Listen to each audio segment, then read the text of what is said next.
Welcome to Smart Wealth with Joshua. Your daily stock analysis and catalyst talk.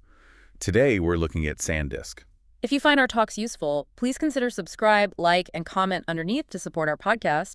And if there's any stock you want us to look into, leave it in the comment section below. So let's get into the analysis. Let's do it. We are seeing some significant momentum here. And it's mainly being driven by a recent earnings report that didn't just beat expectations, it kind of blew them away. Exactly. That Q1 fiscal 2026 report was huge. Revenue came in at what, $2.31 billion? That's it. And it wasn't just a small beat. That was 23% year-over-year growth. Which is pretty incredible given the market jitters we've been hearing about and the immediate result. Wow, the stock just rallied. It spiked over 7% in a single day. Wow. But the real story, I think, isn't just the beat itself, but the confidence from management. They raised their guidance for Q2 significantly. They did. They're now expecting revenue between 2.55 and 2.65 billion. That signals acceleration, right? It absolutely does. This strong top-line growth is a key indicator that demand for their products, especially in the data center space, it's robust. And this is building on an already strong year. Their full year 2025 revenue was solid at 7.36 billion.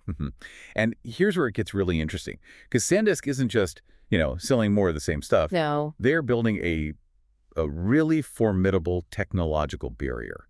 They're becoming a dominant supplier in NAND and flash storage, and they're benefiting hugely from all these AI-driven build-outs. Okay, so talk specifics. What are they building that really sets them apart? So the innovation mode is definitely widening, and it's thanks to new products like Ultra QLC. Ultra QLT. Yeah, that's their 256 terabyte NVMe enterprise solid-state drive. Okay, that is a massive amount of storage. This tech is specifically targeting AI and hyperscale cloud workloads. Right. It is.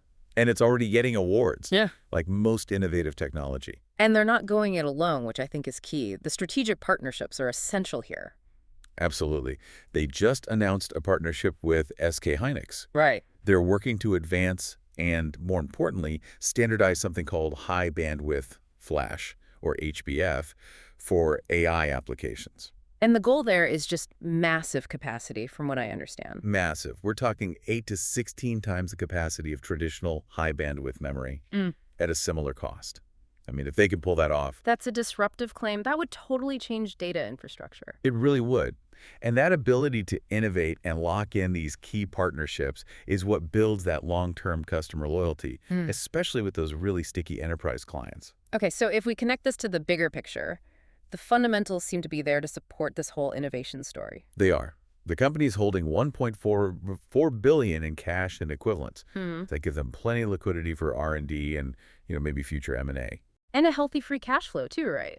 Around $498 million. That's right. So they can fund this expansion themselves. And the market is definitely noticing. I saw a recent credit rating upgrade.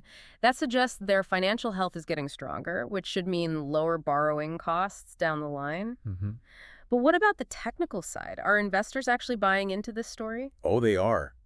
The technical action is decidedly bullish. The stock has surged from around 236 to 265 in just the last month. That's a huge move. It is. And crucially, it's trading above both its 50-day and its 200-day moving averages. That's a classic sign of strong upward momentum. So what does that mean for the near term? It looks like the resistance level is right around that 265 to 275 mark. It is. And that could be a potential breakout zone.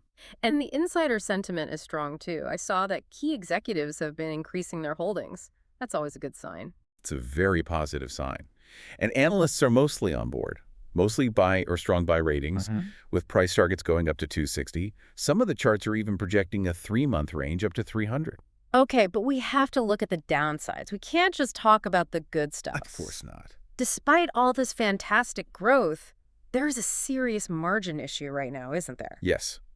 And this raises a really important question. Despite the huge revenue increases, margins are still under a lot of pressure.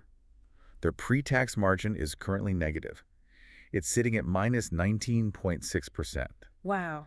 That's way below the sector averages. It is. Yeah. And it's because of heavy near-term investment and some pricing volatility. So that's a crucial risk, execution. Analysts have pointed out the challenge of, well, the risks related to this rapid expansion. And the innovation pipeline. Exactly. And the sector risk hasn't completely gone away. Memory pricing is cyclical, always has been. And while the current NAND shortages are giving them some tailwinds now, any normalization could quickly challenge their efforts to get those margins back up. Not to mention the intense competition from huge peers like Micron and Samsung. You can never forget them. Yeah. They are always there. So let's finish with the immediate opportunities. For you listening today, what are the key catalysts we should be watching for over the next, say, quarter? The biggest new-term catalyst is definitely the Q2 2026 earnings release.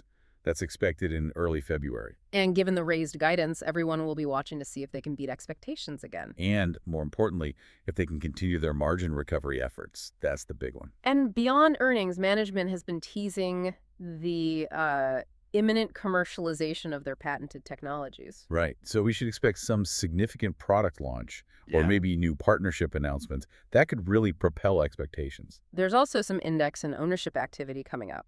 The inclusion in major ETF quarterly rebalancing, that's later this month, November 28th. And then the institutional 13F filings in January. Which will show us whether the big funds have piled into the stock after this recent strong quarter. Exactly. And finally, you can't ignore the speculative buzz.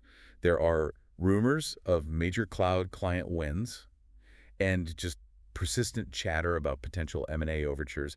It's all feeding that short-term excitement. So SanDisk's story is really one of structural transformation. They're moving from just being a cyclical memory company to, well, a proprietary leader in AI data infrastructure. It's a huge shift. The high revenue growth, the innovation pipeline, the strong technicals.